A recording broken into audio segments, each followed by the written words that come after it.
Photo Vladans Getty Images from early in the 2016 presidential campaign, Donald Trump swore he'd do away with the so-called carried interest loophole, the notorious tax break that allows highly compensated private equity managers, real estate investors and venture capitalists to be taxed at a much lower rate than other professionals. "They're paying nothing, and it's ridiculous," Trump said in August 2016. "These are guys that shift paper around and they get lucky. They were," he concluded, "getting away with murder." As recently as late September, his chief economic advisor, ex-Goldman Sachs executive Gary Cohn, insisted that the administration was set on closing what's also referred to as the hedge fund loophole, though hedge funds profit from it less than private equity firms. The president remains committed to ending the carried interest deduction, Cohn told CNBC.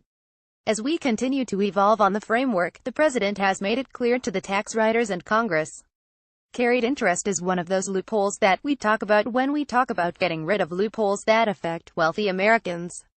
Yet the sweeping tax legislation released by House Republicans leaves the treatment of carried interest untouched. The preservation of the loophole is only the latest and starkest example of how a policy that is increasingly attacked as unfair and unjustified by people on both sides of the aisle has managed to survive through the influence of its well-placed beneficiaries. When it comes to the new tax bill, that influence surely included Stephen Schwarzman, chief executive of the Blackstone Group, one of the largest private equity firms in the country. In 2010, when Congress, then controlled by Democrats, came close to closing the loophole, Schwarzman compared the proposal to the Nazi invasion of Poland. He later apologized. Schwarzman alone is estimated to have saved close to $100 million per year as a result of the treatment of carried interest, which makes up the vast bulk of his roughly $700 million annual income in recent years. A major longtime donor to Republican candidates, Schwarzman did not give directly to Trump during the 2016 campaign, when Wall Street giving was in fact heavily tilted toward Hillary Clinton, even though she vowed to go even further in closing the loophole than Trump did.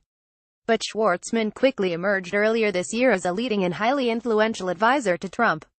The loophole dates to almost a century ago, in the tax treatment of profits from oil drilling partnerships, but its cost to the Treasury has exploded only in the past couple decades with the boom in the private equity industry.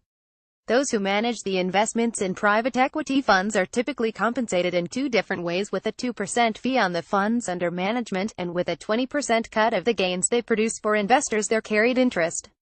That 20% cut is taxed under the capital gains rate, which currently amounts to 23.8% for the wealthy, instead of at the top rate for ordinary income, 39.6%, even though it is, essentially, part of the compensation that these investment managers are receiving for their labor, which is managing other people's money.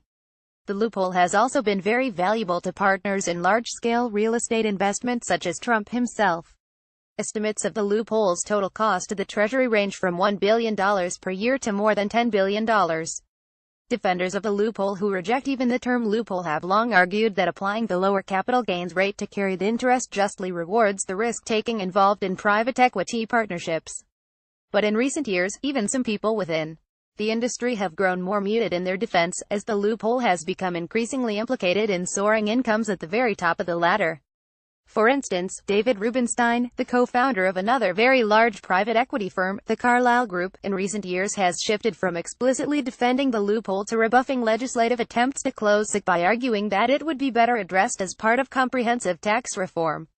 "I don't think anything will get done until comprehensive tax reform is discussed and everything's looked at," Rubenstein told this reporter in October 2015, at a New York event where he was being honored for his philanthropy. That was an effective way to defer focused efforts to eliminate the tax break, without appearing to defend it outright.